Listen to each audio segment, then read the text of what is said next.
Bonjour à tous. Alors dans cette nouvelle vidéo, je suis là pour vous présenter en fait tout ce que j'ai fait pendant le confinement et bien après. En fait, j'ai lu toute la saga de Game of Thrones, donc c'est assez volumineux. Ah, je vous montre. Hop là. C'est comme ça vous permet de visualiser la quantité de choses que j'ai lu. Ça m'a bien occupé, je me suis pas ennuyée, on va dire. En plus, quand je m'ennuie, je peux faire du sport. Donc voilà, le tome 1. Donc le livre il fait 789 pages.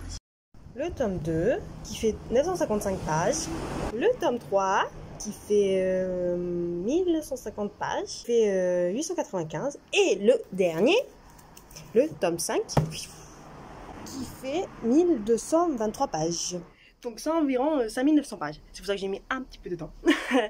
Donc en bref, j'ai beaucoup apprécié la lecture parce que je trouve qu'il y a beaucoup plus de détails, l'univers est beaucoup plus fantastique, fantasy, il y a beaucoup plus de détails. En plus l'évolution psychologique, vu que c'est plus détaillé, ça se fait plus sur le long terme.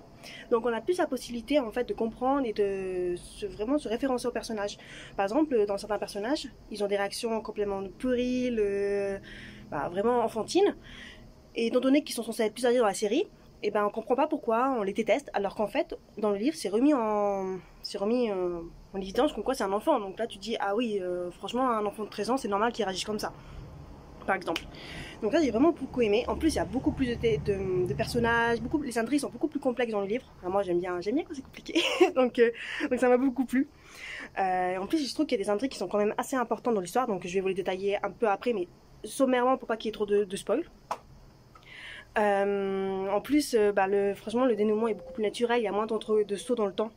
En tout cas, moi, je ne l'ai pas senti comme ça, alors que dans la série, d'un coup, tu te retrouves à l'autre bout de la planète, avec les mêmes personnages, alors que je les avais vus ailleurs, il y a 5 minutes, alors là, tu te dis, what the fuck. Donc, le livre s'arrête les livres qui sont sortis sont le tome 5, surtout en français. Ça s'arrête à peu près à la saison 6.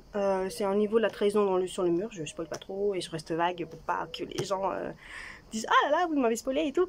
Donc voilà. Après il y a de grosses différences entre le livre et la série. Je peux vous en citer 3 par exemple. Donc je peux citer par exemple Catelyn Stark, c'est elle, il y aura une image, c'est elle, qui a un rôle davantage présent et vengeresque dans le livre. Elle a vraiment une capacité en fait qu'on ne sent pas vraiment, mais à fédérer les gens autour d'elle. Et c'est une vraie leaduse et je trouve dommage qu'on ne la voit pas assez dans la série. En plus j'aime beaucoup son personnage et son caractère. Elle est très vraiment famille, etc. J'aime beaucoup. C'est pas quelqu'un qui va dans les fronts et qui va tapasser tout le monde, etc. Donc ça j'aime bien. Elle est très maligne. Ensuite, il y a vraiment une relation entre deux personnages qui m'a un peu étonnée qu'elle soit pas respectée en fait dans la série. C'est la relation entre Ramsay Bolton et Sansa Stark. Donc c'est une relation qui est assez négative, qui va façonner en fait la personnalité de Sansa dans la série. Ce qui va faire que c'est quelqu'un d'assez patent, quelqu'un qui sait ce qu'il veut dans la vie, du moins après. Et là, vu qu'il n'y a pas cette relation ou qu'elle n'est pas équivalente, je sais pas comment va se développer le personnage de Sansa Stark. Et pour être honnête, c'était une de mes préférées dans la série. Dans le livre, je sais pas trop en fait. Voilà, je pense que je sais pas qu'est-ce qu'ils vont faire, etc. Bon, j'ai vraiment hâte de lire le prochain tome. Dernière différence, alors que je trouve, c'est pas vraiment par rapport au personnage, c'est par rapport à l'ambiance générale du livre. En fait, je trouve que dans les livres, il y a beaucoup plus de mysticisme, de religion. Donc, par exemple, chaque région a sa propre religion. Il y a les harpies, il y a les 7 dieux, il y a les dieux du Nord, etc. Et ça, c'est vraiment très prenant et ça explique un peu le comportement, les croyances et les valeurs de chaque région dans le monde, dans le monde de Game of Thrones en tout cas.